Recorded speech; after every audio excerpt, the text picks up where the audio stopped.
नमस्कार, मैं हूं रक्षिता मिश्रा। दोस्तों, लड़कियां जब छोटी होती हैं तब से ही कहानियों के जरिए उनके कानों में ये डाला जाता है कि एक दिन उन्हें ये घर छोड़कर जाना होगा, क्योंकि वो एक पराया धन है। पर जब उसी लड़की की शादी समय पर नहीं होती है तो वही लड़की अपने परिवार और समाज के लिए बोझ बन जाती है। दुनिया के कई देशों में सदियों से यही परंपरा चलता आया है, पर भारत के एक राज्य की परंपरा दुनिया की इस रीत से बिल्कुल अलग है, जहाँ की लड़कियाँ अपने माँ बाप पर बोझ नहीं बनती है और ना ही समाज पर। जहाँ पर दुल्हन की नहीं बल्कि दूल्हे की विदाई होती है, वो राज्य है मेघालय। मेघालय बहुत ही खूबसूरत और हरा भरा राज्य है। मेघालय में 3 कम्युनिटीज रहती हैं, गारस, खासी और जैंतियास। खासी कम्युनिटी मेघालय में सबसे ज्यादा रहती है।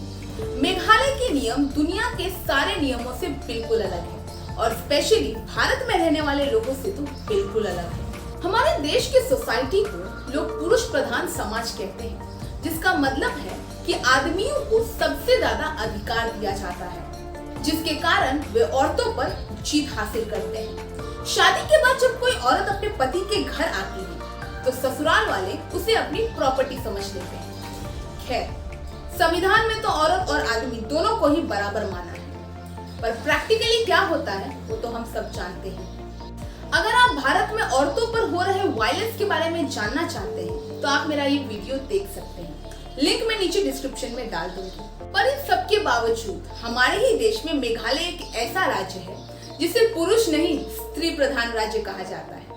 मेघालय को स्त्री प्रधान राज्य क्यों कहा जाता है जानेंगे आज के इस वीडियो में, पर उससे पहले चैनल को सब्सक्राइब कीजिए और बेल आइकन को दबाइए ताकि मेरे आगे आने वाले सारे ही वीडियोस की नोटिफिकेशन आपको सबसे पहले मिले। कहा जाता है कि हजारों साल पहले जब घर के आदमी युद्ध लड़ने के लिए जाते थे तो उसकी कोई गारंटी नहीं होती थी कि वे जिंदा वापस आएंगे कि नहीं। इसलिए वे युद्ध पर जाने से पहले घर की औरतों को घर का मुखिया बनाकर जाते थे और उसके बाद घर की सारी रिस्पॉन्सिबिलिटी औरत पर ही होती थी। इसलिए मेघालय में ये सदियों पुराना परंपरा आज भी फॉलो किया जाता है। मेघालय की तीनों जनजातियां गारो, खासी और जैंतियास में ऐसा सिस्टम है कि शादी के बाद यहाँ पर दुल्हन की विदाई नहीं होती है बल्कि दूल्हे की विदाई होती है। इसका मतलब है कि शादी के बाद लड़का लड़की के घर में जाकर रहेगा। पिछले हजारों सालों से यही परंपरा यहाँ पर चलती आई है। मेघालय में रहने वाले पुरुष बताते हैं कि शादी के बाद हम लड़की के घर में रहते हैं, इसमें कोई दिक्कत नहीं है, हम महिलाओं का सम्मान करते हैं।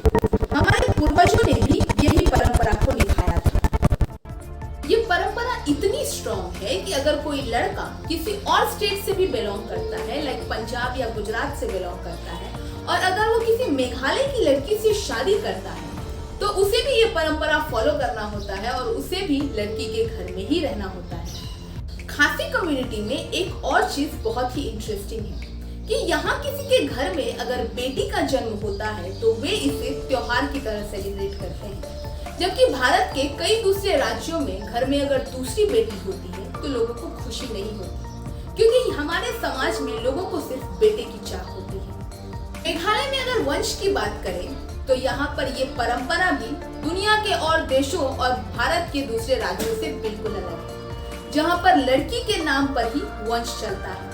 इसका मतलब है कि मेघालय में जब किसी घर में बच्चे का जन्म होता है तो उसका सरनेम माँ के नाम पर रखा जाता है, मतलब माँ का नाम ही एज अ सरनेम यूज किया जाता है। जबकि भारत के दूसरे जगह पर लड़कियों की शादी होने पर उसका सरनेम बदलना पड़ता है। मेघालय में खासी कम्युनिटी में माता और पिता की प्रॉपर्टी पर पहला हक भी बेटी का ही होता है। खैर, संविधान के मुताबिक तो माँ बाप के प्रॉपर्टी पर बेटा और बेटी का दोनों का ही हक बराबर होता है, पर हम देखते हैं कि देश के कुछ ही हिस्सों में प्रॉपर्टी पर लड़का और लड़की को दोनों को ही बराबर राइट्स दिए जाते हैं। पर मेघालय के रूल्स बिल्कुल अलग हैं। यहाँ पर घर की छोटी बेटी का ही माता पिता के प्रॉपर्टी पर हक होता है।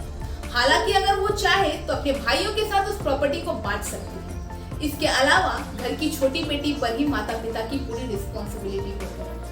हालांकि देश में दूसरे जगहों पर माता पिता बेटे की चाह रखते हैं, क्योंकि उन्हें लगता है कि बेटे बुढ़ापे का सहारा बनेंगे। पर मेघालय की परंपरा बिल्कुल अलग है। यहाँ की बेटियां ही घर का वंश होती हैं।